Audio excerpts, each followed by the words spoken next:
ആശ്വാസം നേടാം. ഹൃത്തിനുള്ളിൽ ജീവൻ നൽകും വചനം, തിരുവചനം.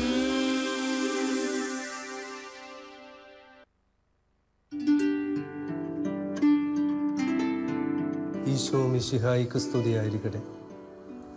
നമുക്കെല്ലാവർക്കും സുപരിചിതമായ പൗലോസ് ലീഹ റോമാക്കാർക്ക് എഴുതിയ ലേഖനം 8-ാം അധ്യായം 28-ാം തിരുവചനം ശ്രവിച്ചുകൊണ്ട് ധ്യാനിക്കാം. ദൈവത്തെ സ്നേഹിക്കുന്നവർക്ക്, അവിടുത്തെ പദ്ധതി അനുസരിച്ച് വിളിക്കപ്പെട്ടവർക്ക് അവിടുന്ന് സകലതും നന്മയ്ക്കായി പരിണമിപ്പിക്കുന്നുവെന്ന് നമുക്കറിയാമല്ലോ. ഒരു നിമിഷം പ്രാർത്ഥിക്കാം. കാരുണ്യവാനായ ദൈവമേ, അവിടുന്ന് ഞങ്ങളെ സ്നേഹിക്കുന്നു, അനന്തമായി സ്നേഹിക്കുന്നു. അവിടുത്തെ ഏകജാതനെ നൽകി ഞങ്ങളെ സ്നേഹിച്ചുവല്ലോ. അവിടുത്തെ അനന്തമായ സ്നേഹത്തെ ഓർത്ത് നന്ദി പറയുകയും ഞങ്ങൾക്ക് സ്നേഹം തന്ന നല്ല മാതാപിതാക്കളെയും പിറന്നു വീണ അന്ന് തുടങ്ങി ഇന്നുവരെയുള്ള നിമിഷങ്ങളിൽ ഞങ്ങളെ പരിശീലിപ്പിച്ച, പ്രോത്സാഹിപ്പിച്ച, സഹായിച്ച സകലരെയും ഞങ്ങളിപ്പോൾ നന്ദിയോടെ ഓർക്കുന്നു. ഇന്ന് ഞങ്ങളുടെ പ്രാർത്ഥനാ സഹായം ആവശ്യമുള്ള എല്ലാവരെയും ആശീർവദിക്കണമേ. പ്രത്യേകിച്ച് ഇപ്രകാരം ഞങ്ങളുടെ മുറിയിലിരുന്നു കൊണ്ടും ആസ്പത്രിയിൽ ഇരുന്നു കൊണ്ടും വിദേശത്തും വിദൂരങ്ങളുമായിരുന്നു കൊണ്ട് ഭക്തി നിർഭരമായ വിശുദ്ധ ഗ്രന്ഥ ചിന്തകൾ ഞങ്ങൾക്ക് ലഭിക്കുന്ന ഷാലോം TV ഓർത്ത് നന്ദി പറയുകയും അതിൻ്റെ പ്രേക്ഷകരെയും അതിൻ്റെ ഉപകാരികളെയും സ്നേഹത്തിലെ ഓർക്കുന്നു. ഈശോയെ ആശീർവദിക്കണമേ. ആമേൻ. യേശുവിൽ സ്നേഹവാത്സല്യമുള്ള സഹോദരീ സഹോദരന്മാരെ, ഇന്നിൻ്റെ എല്ലാവിധ നന്മകളും പതിവ് പോലെ ജന്മദിന ആശംസകളും വിവാഹ വാർഷികത്തിൻ്റെ ആശംസകളും പ്രാർത്ഥനകളും നേരുന്നു. പ്രത്യേകിച്ച് ഇന്ന് ശസ്ത്രക്രിയയ്ക്ക് വിധേയരാകുന്ന എല്ലാ രോഗികൾക്കും വേണ്ടി ഞങ്ങൾ പ്രാർത്ഥിക്കുന്നു. ഈശോ അവരെ അനുഗ്രഹിക്കട്ടെ. നമ്മൾ കേട്ട് കേട്ട് കേട്ട് തഴമ്പിച്ചിട്ടുള്ള വചനമാണ് ദൈവത്തെ സ്നേഹിക്കുന്നവർക്ക് അവിടുത്തെ പദ്ധതി അനുസരിച്ച് വിളിക്കപ്പെട്ടവർക്കെല്ലാം നല്ലതിനായി പരിണമിക്കുന്നു എന്ന്. എല്ലാ വേദികളിലും ഒരു ധ്യാനം, ഈ ഒരു വചനമില്ലാതെ ഒരു ധ്യാനം നടക്കില്ല. അതുകൊണ്ട് തന്നെ എന്താണ് ഈ വചനത്തിൻ്റെ ആഴമെന്ന് അറിഞ്ഞിരിക്കുന്നത് നല്ലതാണ്. നമ്മൾ കൊച്ചു കുട്ടികളെ ക്രിസ്ത്യൻ ധ്യാനത്തിലൊക്കെ പഠിപ്പിക്കാറുണ്ട്. God's love is so wonderful, so high we can get over it, so wide we can get around it, so deep we can get under it. ദൈവത്തിൻ്റെ സ്നേഹം അനന്തമാണ്, അതിൻ്റെ ഉയരം, അതിൻ്റെ ആഴം, അതിൻ്റെ വീതി എത്രയോ മനോഹരമാണ് എന്നൊക്കെ നമ്മൾ പാടാറുണ്ട്. പാടാനെന്ത് എളുപ്പമാണ്. പക്ഷേ ഈ പൗലോസ് കാച്ചിക്കുറുക്കിയാണ് ഈ 3 വചനങ്ങൾ പറഞ്ഞിരിക്കുന്നത്. ആദ്യത്തെ 2 ശരിയായാലേ മൂന്നാമത്തേത് നമുക്ക് ലഭിക്കുകയുള്ളൂ. ദൈവത്തിൻ്റെ സ്നേഹമനുസരിച്ച് ജീവിക്കണം, അവിടുത്തെ പദ്ധതി അനുസരിച്ച് വിളിക്കപ്പെട്ടവരായിരിക്കണം. എങ്കിലേ നമുക്ക് കർത്താവ് ആഗ്രഹിക്കുന്ന കൃപയുണ്ടാവുകയുള്ളൂ. ആരാണ് ദൈവം, എന്താണ് ദൈവം, ദൈവത്തിൻ്റെ സ്നേഹം എന്താണെന്ന് നമ്മൾ അനുഭവിക്കണം. എന്തുകൊണ്ടാണ് ദൈവത്തിൻ്റെ സ്നേഹം അനുഭവിച്ചറിയാൻ സാധിക്കാത്തത്? അടിസ്ഥാനപരമായി കാർന്നോന്മാരായി നമ്മളെ പഠിപ്പിച്ചിട്ടുള്ള വേദോപദേശം എന്താണ്? പഴയ വേദോപദേശം എന്താണ്? നിന്നെ സൃഷ്ടിച്ചതാ, എന്തിനായി നിന്നെ സൃഷ്ടിച്ചു. അപ്പോൾ അടിസ്ഥാനപരമായി ദൈവസ്നേഹത്തെക്കുറിച്ചാണ് പാരമ്പര്യമായി പൈതൃകമായി കൈമാറിയിട്ടുള്ളത്. ആ അദൃശ്യനായ ദൈവം സ്നേഹമാണ്. ആ സ്നേഹം സഹോദരങ്ങളിലൂടെയാണ് ഈ ചെറിയവർക്ക് ചെയ്തു കൊടുത്തപ്പോൾ എനിക്ക് തന്നെയാണ് ചെയ്തത് എന്ന യേശു വാക്യവും സ്മർത്തവ്യം. അതുകൊണ്ട് ദൈവത്തിൽ തന്നെ ആരംഭിക്കാം. ഒരു ചെറിയ കഥയിൽ കാര്യം തുടരുന്നത് ഉചിതമാണല്ലോ. ഇതാ വലിയൊരു ചക്രവർത്തിയുടെ രാജസദസ്സിൽ വലിയ സമർത്ഥനായ ഈശ്വരവിശ്വാസിയായ ഒരു മന്ത്രിയുണ്ട്. പക്ഷെ ഇയാൾ എപ്പോഴും സഭാസദസ്സിൽ വൈകിയേ വരാറുള്ളൂ. അതുകൊണ്ട് തന്നെ രാജാവ് പറഞ്ഞു, അടുത്ത ദിവസം 10 മണിക്ക് സദസ്സുണ്ട്, എല്ലാവരും എത്തിയിരിക്കണം. എന്നിട്ടും അയാൾ വൈകിയാ വന്നത്. കുപിതനായ രാജാവ് ചോദിച്ചു, നീ എവിടെയായിരുന്നു? പറഞ്ഞു, ഞാൻ ദൈവത്തെ ആരാധിക്കുകയായിരുന്നു. നിന്റെ ദൈവം എവിടെയാ? ദൈവത്തിന്റെ ജോലി എന്താ? ദൈവത്തെ ആരാധിക്കുന്നവൻ, ദൈവത്തെ വിശ്വസിക്കുന്നവൻ ഒരിക്കലും ദൈവം ആരാണ്, എവിടെയാണ് എന്നൊരു ചോദ്യമില്ല. അതുകൊണ്ട് തന്നെ മറുപടി കൊടുത്തില്ല. രാജാവ് പറഞ്ഞു, അങ്ങനെയെങ്കിൽ നിന്റെ ആരാധന വ്യർത്ഥമാണ്, അറിയാത്തൊരു ആരാധന. 24 മണിക്കൂറിനുള്ളിൽ ആൻസർ പറഞ്ഞില്ലെങ്കിൽ ഈ ആരാധന, ദൈവാരാധന നീ ഉപേക്ഷിക്കണം. ആ മനുഷ്യൻ ഒന്നും മിണ്ടിയില്ല. വളരെ ഗൗരവത്തോടെ സദസ്സ് വിട്ടിറങ്ങിപ്പോയി. വീട്ടിൽ ചെന്ന് ആകുലചിന്തനായിരിക്കുമ്പോൾ ഇളയ മകൻ ചോദിച്ചു, അപ്പച്ചൻ എന്താണ് ഇങ്ങനെ ചിന്തിച്ചിരിക്കുന്നത്? പറഞ്ഞു, മോനെ, നമ്മുടെ വിശ്വാസത്തെ ചോദ്യം ചെയ്തിരിക്കുക. എന്താ അപ്പച്ച? ദൈവം ആരാണ് ദൈവം, എവിടെയാണ്, ദൈവത്തിന്റെ ജോലി എന്താണെന്ന് പറയണം. അങ്ങനെ പറഞ്ഞപ്പോൾ കൊച്ചു പറഞ്ഞു, അച്ഛാ ഇത്രയേ ഉള്ളോ ചോദ്യം? ഈ ചോദ്യം നിസ്സാരമായിട്ട് ഞാൻ പറയാം, എങ്കിലും മോനെ പറ, ഞാൻ ആലോചിച്ചിട്ടൊന്നും കിട്ടുന്നില്ല, നീ പറയുമോ? അവൻ പറഞ്ഞു, ഞാൻ പറയാം, എന്നെ രാജസദസ്സിൽ കൊണ്ടുപോകണം. അങ്ങനെ പിറ്റേ ദിവസം അതീവ ബുദ്ധിശാലിയായ രാജാവ് ഈ മകനെയും പിടിച്ചുകൊണ്ട് രാജസദസ്സിൽ വന്നു. അന്ന് ഈ ബുദ്ധിരാക്ഷസനായവന്റെ ഈ ഉപദേശം കേൾക്കാൻ, മറുപടി കേൾക്കാൻ കാത്തിരിക്കുകയാണ്. അപ്പോൾ ഈ മന്ത്രി വന്നിട്ട് പറഞ്ഞു, രാജാവേ, ഇന്നലെ അങ്ങൊരു ചോദ്യം എന്നോട് ചോദിച്ചില്ലേ, ദൈവം എവിടെയാണ്, ദൈവത്തിന്റെ ജോലി എന്താണെന്ന്? അത് ഞാൻ മനഃപൂർവ്വം പറയാതിരുന്നത്, കാരണം ഞാൻ പറയേണ്ട ആൻസർ അല്ല, എൻ്റെ വീട്ടിലെ ഈ 10 വയസ്സ് പ്രായമുള്ള ഇളയ മകൻ പറയേണ്ട ഒരു ഉത്തരമാണ്. അതുകൊണ്ടാണ് ഞാൻ പറയാതിരുന്നത്. അതുകൊണ്ട് അവനിപ്പോൾ അങ്ങയോട് പറയും. 10 വയസ്സുള്ള ആ മകൻ മുന്നോട്ട് വന്നിട്ട് പറഞ്ഞു, അല്ലയോ മഹാരാജാവേ, ഇന്നലെ അച്ഛനോടൊരു ചോദ്യം ചോദിച്ചല്ലോ, ദൈവം എവിടെയാണ്, ദൈവത്തിന്റെ ജോലി എന്താണെന്ന് അങ്ങ് ചോദിച്ചല്ലോ. കാരണം അങ്ങേക്ക് ദൈവത്തെക്കുറിച്ച് അറിയാൻ പാടില്ലാത്തതുകൊണ്ടല്ലേ. അറിയാൻ പാടില്ലാത്തവൻ ഗുരുവും അറിവുള്ളവൻ ശിഷ്യനുമാണ്. അതുകൊണ്ട് ആൻസർ പറയണമെന്നുണ്ടെങ്കിൽ അങ്ങ് ആ സിംഹാസനത്തിൽ നിന്ന് താഴെ ഇറങ്ങണം. താഴെ ഇറങ്ങി ഇനി ഞാൻ പറയുന്ന പോലെ ചെയ്യണം. താഴെ ഇരിക്കാൻ പറഞ്ഞു. ഇരുന്നു. എന്നിട്ട് ഈ 10 വയസ്സുള്ള കുഞ്ഞ് സിംഹാസനത്തിൽ കയറിയിരുന്നു. കൽപ്പിച്ചു, ആരെവിടെ? അവൻ രാജാവ് പറഞ്ഞ, അടിയൻ. നീ മുന്നോട്ട് കടന്നു വരിക. കടന്നു വന്നു. ഞാൻ പറയുന്ന അനുസരിക്കണം. ഉവ്വ അടിയൻ. നീ പോയി ഒരു ഗ്ലാസ് പാലെടുത്തുകൊണ്ട് വാ. പാലെടുത്തുകൊണ്ട് വന്നു. അല്ലയോ പ്രജകളെ, ഇവൻ കൊണ്ടുവന്ന് നിങ്ങൾ കണ്ടല്ലോ പാല്. ഇനി ചോദിക്കുന്നതിന് മറുപടി പറയണം. ഇതെന്താണ്? പാല്. പാലിന് എന്തെല്ലാം എടുക്കാം? മോരും തൈരും എടുക്കാം. മോരും തൈരിൽ നിന്ന് എന്തെല്ലാം എടുക്കാം? എണ്ണയും നെയ്യും എടുക്കാം. അല്ലയോ പ്രജകളെ, ഇവൻ പറഞ്ഞത് നിങ്ങൾ കേട്ടല്ലോ, ഇത് പാലാണ്, പാലിൽ മോരും തൈരും വെണ്ണയും നെയ്യും ഉണ്ടെന്ന് പറഞ്ഞു.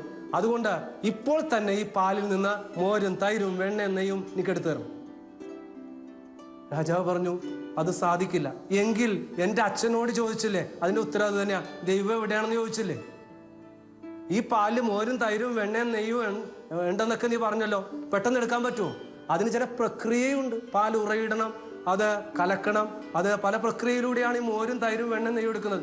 ഇതുപോലെ ദൈവം തൂണിലും തുരുമ്പിലും എല്ലായിടത്തും ഉണ്ട്. ദൈവം സർവ്വവ്യാപിയാണ്. ഇനി ദൈവത്തിന്റെ ജോലി എന്താണെന്ന് അങ്ങ് ചോദിച്ചല്ലോ. ഇതൊക്കെ തന്നെ ഈ ചരിത്രത്തില്, ഈ രാജകൊട്ടാരത്തിന്റെ ചരിത്രത്തിൽ ഈ സിംഹാസനത്തില് ഇങ്ങനെ ഇരുന്നിട്ടുണ്ടോ? ഇല്ലല്ലോ. അതുകൊണ്ട് ഒരുവനെ ഉയർത്തുന്നതും താഴ്ത്തുന്നതും തമ്പുരാനാണ്. എന്റെ വാത്സല്യമുള്ളവരെ, അതെ, ദൈവത്തെക്കുറിച്ചുള്ള ലക്ഷണങ്ങളാണ് ബൈബിളിൽ പറഞ്ഞിട്ടുള്ളത്. ദൈവത്തെക്കുറിച്ചുള്ള ലക്ഷണങ്ങളാണ് ബൈബിളിൽ പറഞ്ഞിട്ടുള്ളത്. അതെ, പഴയ നിയമത്തിൽ ദൈവത്തിന്റെ ലക്ഷണങ്ങളാണ്. നമുക്ക് ബൈബിളിലൂടെ കടന്നു പോകാം. ദൈവം ആരാണ്, ദൈവം എങ്ങനെ നമ്മെ സ്നേഹിക്കുന്നു, എന്തുകൊണ്ട് നമുക്ക് പലപ്പോഴും അത് അനുഭവിച്ചറിയാൻ സാധിക്കുന്നില്ല. ബൈബിളിലേക്ക് തന്നെ കടന്നു വരുമ്പോൾ ഉൽപ്പത്തി 32:29 യാക്കോബ് ദൈവത്തോട് ആവശ്യപ്പെട്ടു, അങ്ങയുടെ പേര് എന്നോട് പറയണമെന്ന് ഞാൻ അപേക്ഷിക്കുന്നു. എന്തിനാണ് നീ എൻ്റെ പേര് ആഗ്രഹിക്കുന്നത്? ദൈവം ചോദിച്ചു. അവിടെ വെച്ച് ദൈവം യാക്കോബിനെ അനുഗ്രഹിച്ചു. എന്നാൽ ദൈവം തൻ്റെ പേര് പറഞ്ഞില്ല. എന്നാൽ പുറപ്പാട് പുസ്തകം 3:14 മോസസ് ദൈവത്തോട് ചോദിച്ചു, നിന്റെ പേരെന്താണ്? പറഞ്ഞു, ഞാൻ തന്നെ, I am who I am. അബ്രഹാത്തിന്റെ ദൈവം, ഇസഹാക്കിന്റെ ദൈവം, യാക്കോബിന്റെ ദൈവം, ഇതാണ് എന്നേക്കും എൻ്റെ നാമധേയം എന്ന് പറഞ്ഞു. ജോബ് 23:13 അവിടുന്ന് മാറ്റമില്ലാത്തവനാണ്. നിയമാവർത്തനം 33:27 നിത്യനായ ദൈവം. 2 തിമോത്തി 2:13 വിശ്വസ്തനായ ദൈവം. അപ്പോൾ പഴയ നിയമത്തിൽ ദൈവത്തിന്റെ ലക്ഷണങ്ങളാണുള്ളത്. അതേസമയം ദൈവത്തിന്റെ സ്നേഹത്തെക്കുറിച്ചുള്ള 10 ആഴങ്ങളിലേക്ക് നമ്മളെ ആനയിക്കുന്നുണ്ട്. ഒന്ന്, അമ്മയേക്കാൾ സ്നേഹിക്കുന്ന ദൈവം. യേശയ്യാ 49:15 മുലകുടിക്കുന്ന കുഞ്ഞിനെ അമ്മയ്ക്ക് മറക്കാനാകുമോ? പുത്രനോട് പെറ്റമ്മയ്ക്ക് കരുണ കാണിക്കാതിരിക്കാമോ? അവൾ മറന്നാലും ഞാൻ നിന്നെ മറക്കില്ല. അപ്പോൾ അമ്മയേക്കാൾ അപ്പനേക്കാൾ സ്നേഹിക്കുന്ന ദൈവം. 2, ദൈവത്തിന്റെ സ്നേഹം സ്ഥിരമാണ്. യേശയ്യാ 54:10 മലകൾ അകന്നുപോയേക്കാം, കുന്നുകൾ മാറ്റപ്പെട്ടേക്കാം, എന്നാൽ അചഞ്ചലമായ സ്നേഹം നിന്നെ പിരിയുകയില്ല. 3, ദൈവത്തിന്റെ സ്നേഹം രക്ഷിക്കുന്ന സ്നേഹമാണ്. രക്ഷിക്കാനാവാത്ത വിധം എൻ്റെ കൈ കുറുകിപ്പോയിട്ടില്ല എന്ന് പറയുന്ന യേശയ്യാ 50:2. അതുപോലെ ഭയപ്പെടേണ്ട, ഞാൻ നിന്റെ കൂടെയുണ്ട്, ആഴിയിൽ ആണ്ടുപോയാലും അഗ്നിയിലൂടെ നടന്നാലും ജ്വാല നിന്നെ വിഴുങ്ങില്ലെന്ന് പറഞ്ഞ വചനവും സ്മർത്തവ്യം. 4, കടം ഇളവ് ചെയ്തു കൊടുക്കുന്നതാണ് സ്നേഹം. ഇളവ് ചെയ്തു കൊടുക്കുന്ന സ്നേഹം. പാപിനിയായ സ്ത്രീ, ഞാൻ നിന്നെ വിധിക്കുന്നില്ല, മേലിൽ പാപം ചെയ്യരുത്. ഇതൊക്കെ ശ്രദ്ധേയമാണ്.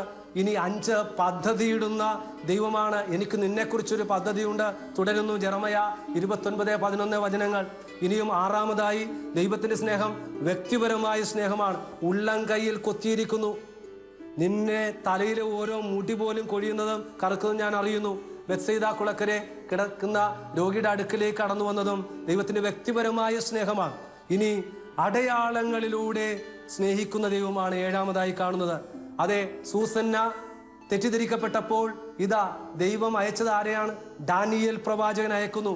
യോഹന്നാൻ 4 ഇതാ ജീവന്റെ ജലം സമറിയക്കാരി സിക്കാർ പട്ടണത്തിൽ കടന്നു വരുന്ന സുവിശേഷ ഭാഗവും ഒന്ന് ധ്യാനിക്കുക.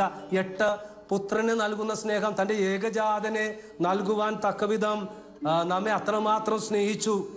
യോഹന്നാൻ 15:13 സ്നേഹിതർക്ക് വേണ്ടി ജീവൻ ബലികഴിക്കുന്നതിനേക്കാൾ വലിയ സ്നേഹമില്ലെന്ന് പഠിപ്പിച്ചതും റോമ 8:35 who can separate me from the love of Christ എന്ന് പൗലോസ് ചോദിക്കുന്നതും ഓർമ്മയിൽ വരുന്നു.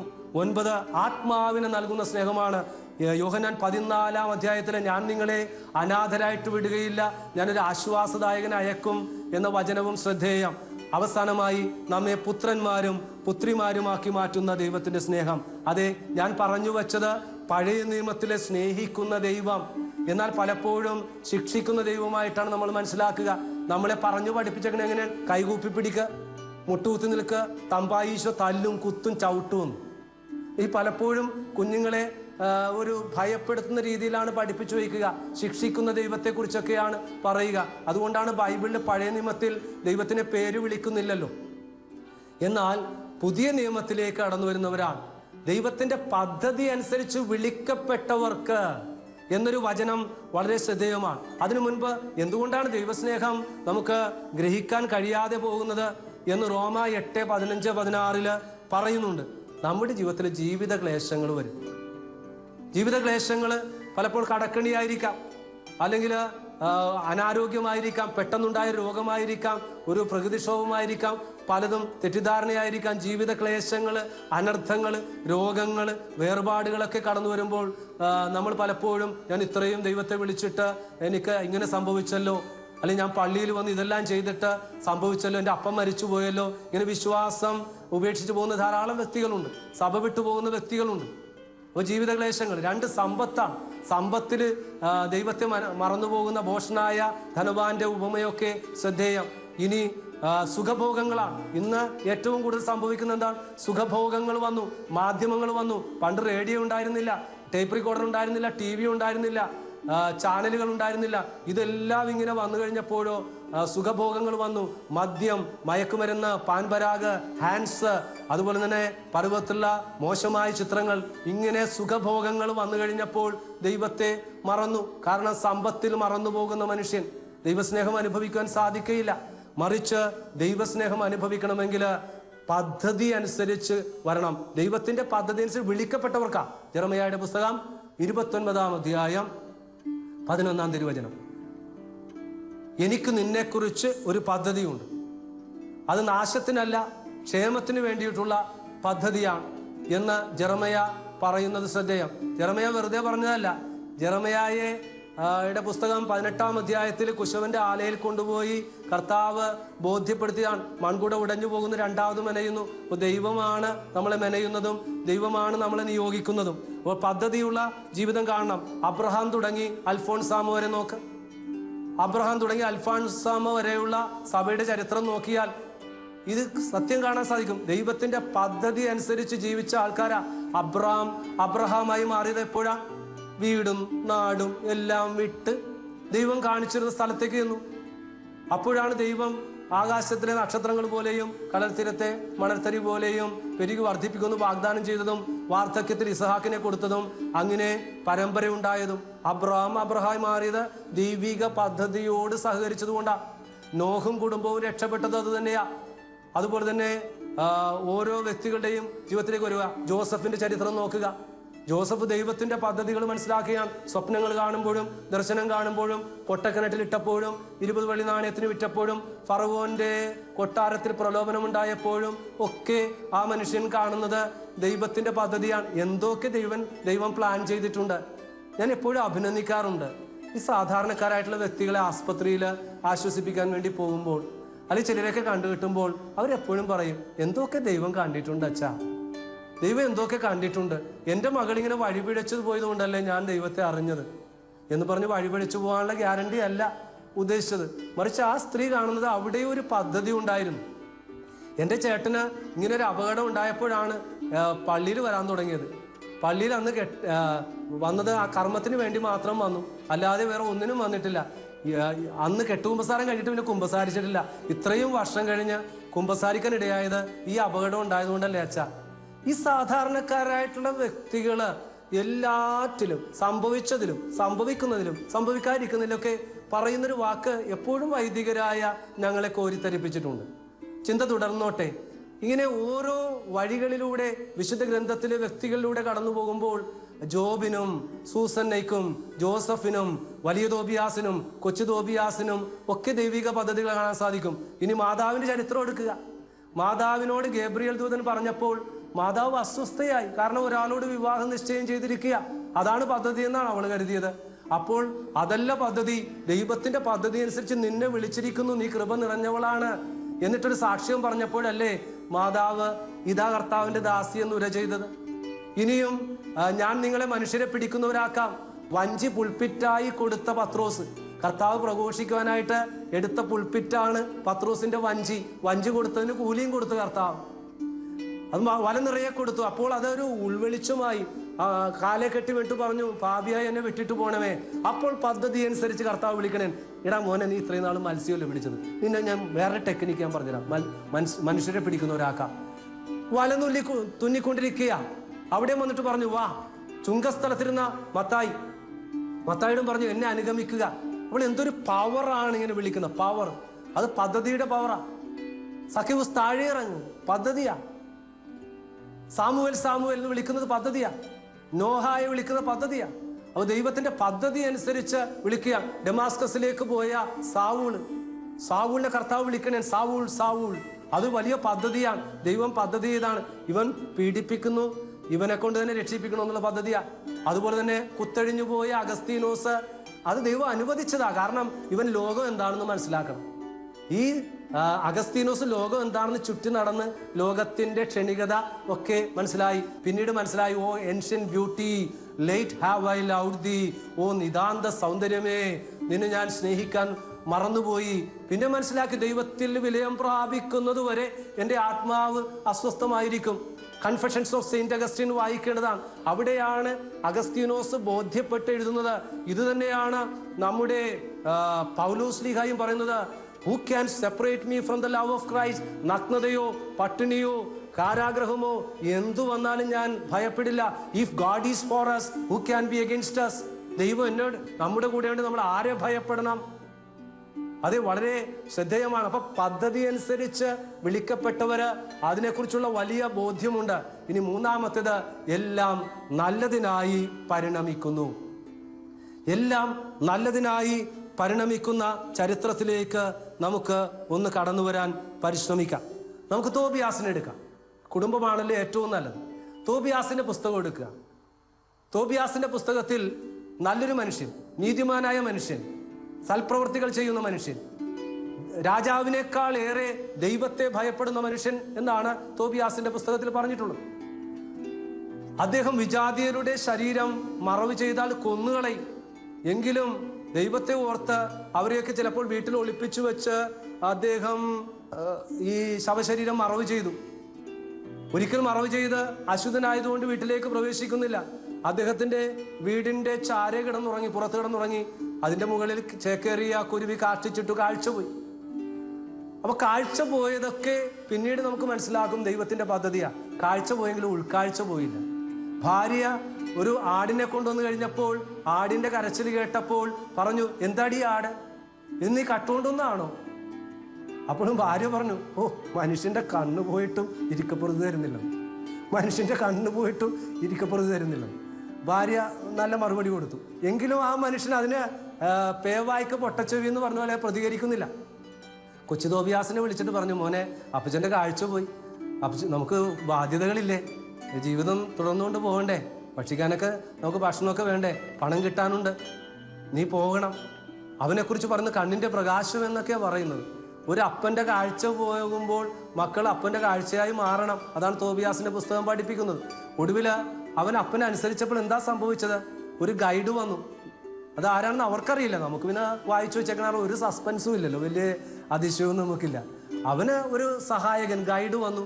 ഗൈഡ് കൊണ്ടുപോകുന്നു, പല അപകടത്തിൽ നിന്ന് രക്ഷിക്കുന്നു. ഒടുവിൽ റഘുവേലിന്റെ വീട്ടിൽ വരുന്നു. റഘുവേലിന്റെ മക സാറ, അവളും പ്രാർത്ഥിച്ചുകൊണ്ടിരിക്കുകയാണ്. ഇപ്പൊ 4-ാം അധ്യായത്തിൽ 2 പ്രാർത്ഥനയാ. തോബിയാസും പ്രാർത്ഥിക്കുന്നു, അകലെ 7 വിവാഹ തടസ്സമുള്ള റഘുവേലിന്റെ മകൾ സാറായും പ്രാർത്ഥിക്കുന്നു. അവരുടെ പ്രാർത്ഥന കാർമേഘം തുളച്ച് കർത്താവിന്റെ ചെവിയിലെത്തി. കർത്താവ് വിട്ട മാലാഖയാണ് റാഫേൽ മാലാഖ. അപ്പോൾ വലിയ തോബിയാസിന്റെ കാഴ്ച പോയത് ഉപരി നന്മയ്ക്ക് വേണ്ടിയിട്ടാണ്. ഇവിടെയാണ് റോമ 8:28 ദൈവത്തിന്റെ സ്നേഹമനുസരിച്ച്, അവിടുത്തെ പദ്ധതി അനുസരിച്ച് വിളിക്കപ്പെട്ടവർക്ക് എല്ലാം നല്ലതിനായി പരിണമിപ്പിക്കപ്പെടുമെന്ന് നിങ്ങൾക്കറിയാമല്ലോ. ഇതാ അറിവാ, ബൈബിളിലെ അറിവാ. എന്തിനാ കാഴ്ച പോയത്? മകൻ ഉത്തരവാദിത്വമുള്ളവനാവണം. 2 സാറാമോളുടെ വിവാഹ തടസ്സം മാറണം. 3 വലിയ തോബിയാസിന് കാഴ്ച കിട്ടിയത് കൺകുളിർക്ക് കാണണം. ജോബിന്റെ പുസ്തകം അതല്ലേ? ജോബിന്റെ പരീക്ഷണമാണ്. എല്ലാം നഷ്ടപ്പെട്ടെങ്കിലും അദ്ദേഹം ആ സ്നേഹത്തിലും പദ്ധതിയിലും ജീവിക്കുകയാണ്. ഒടുവിൽ 7 മടങ്ങ് കിട്ടുന്നില്ലേ? സൂസന്നെ സംശയിക്കപ്പെട്ടതും ഉപരി നന്മയ്ക്ക് വേണ്ടിയിട്ടല്ലേ? ജോസഫിനെ പൊട്ടക്കിണറ്റിലിട്ടതും 20 വെള്ളി നാണയത്തിനും വിറ്റത് ഭാവിയിൽ വിറ്റവരുടെ സംരക്ഷകനാവാൻ വേണ്ടിയിട്ടല്ലേ? ഗവർണറാവാൻ വേണ്ടിയിട്ടല്ലേ? അതാണ് ഈശോ പറഞ്ഞത്, പണിക്കാർ ഉപേക്ഷിച്ച കല്ല് ഭവനത്തിന്റെ മൂലക്കല്ലായി ഭവിക്കുന്നു. ഇങ്ങനെ വിശുദ്ധ ഗ്രന്ഥത്തിൽ അബ്രഹാം തുടങ്ങി അൽഫോൻസാമ വരെ നമ്മൾ നോക്കുമ്പോൾ അൽഫോൻസാമയുടെ ജീവിതത്തിലും ഉച്ചിഷ്ടം തിരിശേഷിപ്പാക്കി മാറ്റിയവളാണ് അൽഫോൻസാമ. കർത്താവും ഉപരിനന്മയ്ക്കായിട്ട് ശാപത്തിന്റെ അടയാളം രക്ഷയുടെ അടയാളമാക്കി മാറ്റിയില്ലേ? എന്നിട്ട് കുരിശിൽ തറച്ച ആൾക്കാർക്ക് അത് അന്നദാനമായിട്ട് കൊടുത്തു. ഇത് വിറ്റ് നീ കഴിഞ്ഞോടാന്ന് പറഞ്ഞു. ഹോളി ലാൻഡിൽ പോയിട്ടുണ്ടെങ്കിൽ അവർ വിറ്റ് കഴിയണ കുരിശ് കൊണ്ടല്ലേ. ഇന്ന് ലോകത്തിലെ ഏറ്റവും കൂടുതൽ വിൽക്കണം എന്താ? കുരിശ്. എല്ലാവരുടെയും കഴുത്തെ മാലയുണ്ട്, ജപമാലയിൽ കുരിശുണ്ട്. ലോകത്തിലെ ഏറ്റവും കൂടുതൽ വിൽക്കുന്നതും കുരിശാ. അപ്പോൾ കുരിശ് തെറഞ്ഞ ആൾക്കാർക്കും തമ്പുരാന്റെ വലിയ പദ്ധതിയിൽ അത് കൃപയായിട്ട് ഭാവിച്ചില്ലേ? ഇവിടെ സന്ദേശം പൂർണ്ണം, അത് വ്യക്തം. നമ്മളെപ്പോഴും പറയുന്ന വചനത്തെക്കുറിച്ചാണ്. പ്രത്യേകിച്ച് ഞാൻ പുതിയതായിട്ടൊന്നും പറഞ്ഞില്ല, എങ്കിലും നല്ലതാണ്. നമ്മൾ വെറുതെ ടേക്കൺ ഫോർ ഗ്രാൻഡഡ് ആവരുത്. വെറുതെ വാദോരാതെ പറയുന്നല്ല, മറിച്ച് നമ്മൾ ഈ വചനം തിരുവചനത്തിലൂടെ ചിന്തിക്കേണ്ടത്, എന്നെ ശ്രദ്ധിക്കുന്ന ഷാലോം TV പ്രേക്ഷകരെ, എന്തുമാത്രം ദൈവത്തിൻ്റെ സ്നേഹം ഞാൻ അനുഭവിച്ചിട്ടുണ്ട്. ആ സ്നേഹം അനുസരിച്ചാണോ ഞാൻ ജീവിക്കുന്നതും സ്നേഹിക്കുന്നതും? എൻ്റെ പ്രശ്നങ്ങളിൽ, എൻ്റെ പ്രതിസന്ധിയിൽ, എൻ്റെ സാമ്പത്തികമായ മാന്യത്തിൽ ദൈവത്തിൻ്റെ കരം, പദ്ധതി ഞാൻ കാണുന്നുണ്ടോ? ഈ സാമ്പത്തിക മാന്യമൊക്കെ വരുമ്പോൾ നമ്മൾ ദൈവത്തെ വിളിക്കാൻ വേണ്ടിയിട്ടാണെന്നുള്ളൊരു കാര്യം അതിൻ്റെ അകത്തുണ്ട്. കാരണം തമ്പുരാനെ പോലും മറന്ന് ജീവിക്കുന്ന ആൾക്കാരാണ് പലപ്പോഴും. പലരും പള്ളിയിൽ വരാറില്ല, കുഞ്ഞുള്ളത് കൊണ്ട് വരുന്നില്ലെന്ന് പറഞ്ഞത്. അപ്പോൾ ദൈവത്തിൻ്റെ പദ്ധതി നമുക്ക് മനസ്സിലാക്കാം. അപ്പോൾ ദൈവത്തിൻ്റെ സ്നേഹം അനുസരിച്ച് ജീവിക്കണം. എല്ലാത്തിനും ദൈവത്തിൻ്റെ കരങ്ങൾ കാണണം. 2, ദൈവത്തിനൊരു പദ്ധതി ഉണ്ടെന്ന് മനസ്സിലാക്കിയാൽ എല്ലാം നല്ലതിനായി പരിണമിക്കും.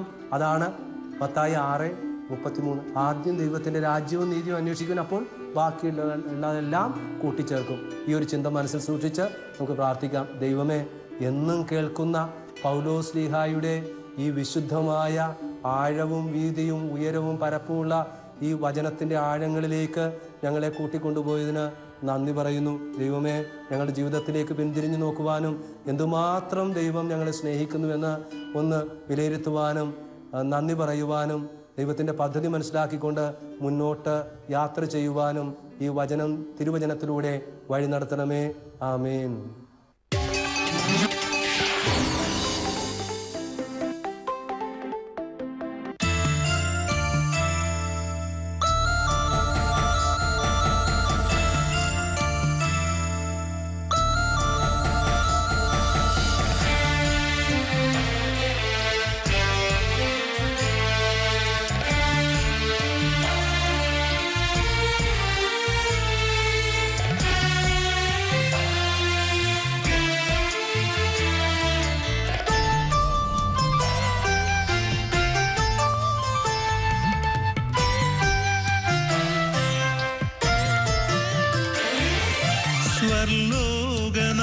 സ്വർലോകനാഥയാമമ്മേ,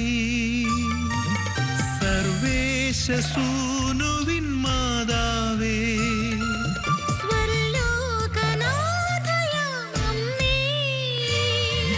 സർവേശസൂനുവിൻ മാതാവേ, അമ്മ തൻ വിമല ഹൃദയത്തിലെന്നും പൂർണ്ണമായി ഞങ്ങളെ അർപ്പിക്കുന്നു. അമ്മ തൻ വിമല ഹൃദയത്തിലെന്നും പൂർണ്ണമായി ഞങ്ങളെ അർപ്പിക്കുന്നു. മാലാഖമാരുടെ റാണി, എന്നും ശാലോം കുടുംബത്തിൻ രാജ്ഞി, ഇപ്പോഴും എപ്പോഴും ശാലോം കുടുംബത്തിൽ തൃക്കൈകളിൽ നമ്മെ കാക്കണമേ. മാലാഖമാരുടെ റാണി, എന്നും ശാലോം കുടുംബത്തിൻ രാജ്ഞി, ഇപ്പോഴും എപ്പോഴും ശാലോം കുടുംബത്തിൽ തൃക്കൈകളിൽ നമ്മെ കാക്കണമേ.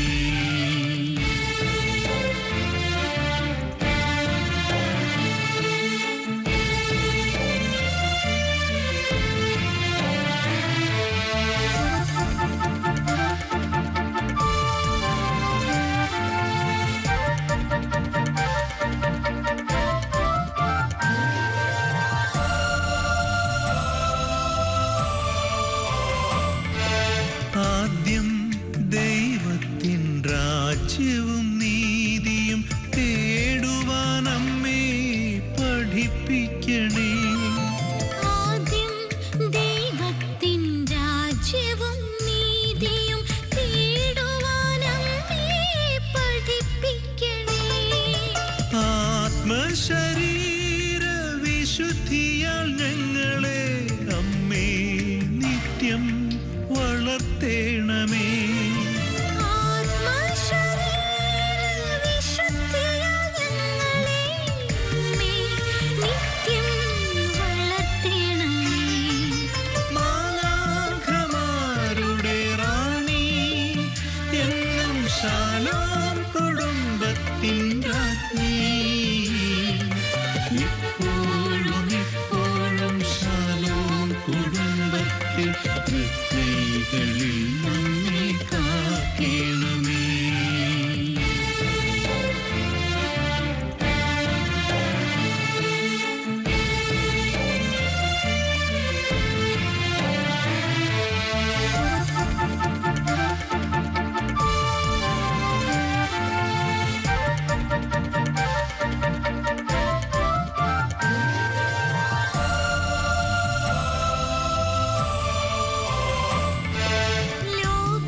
ലോകത്തിനതിർത്തിയിൽ പോയിടുവാൻ വേദസാക്ഷ്യം നിത്യം നൽകിടുവാൻ.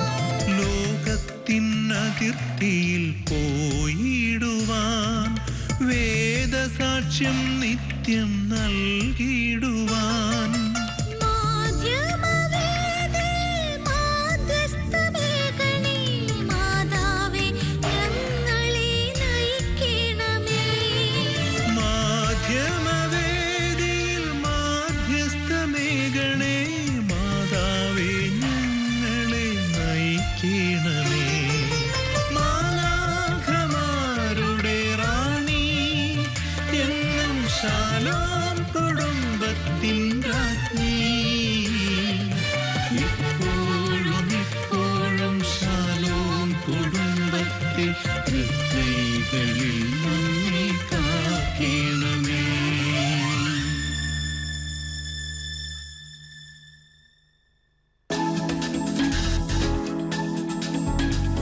പരസ്പര ധാരണയിലും സ്നേഹത്തിലും മാതൃകാപരമായ കുടുംബജീവിതം നയിക്കേണ്ടതിന് യുവതി യുവാക്കൾ നിർബന്ധമായും അറിഞ്ഞിരിക്കേണ്ട പ്രബോധനങ്ങൾ. വിവാഹത്തെക്കുറിച്ച്, കുടുംബത്തെക്കുറിച്ച് ദൈവത്തിൻ്റെ ഹിതം എന്താണെന്ന് അറിയുക ഏറ്റവും ആവശ്യമാണ്. കുടുംബജീവിതത്തിനും അനുയോജ്യമായ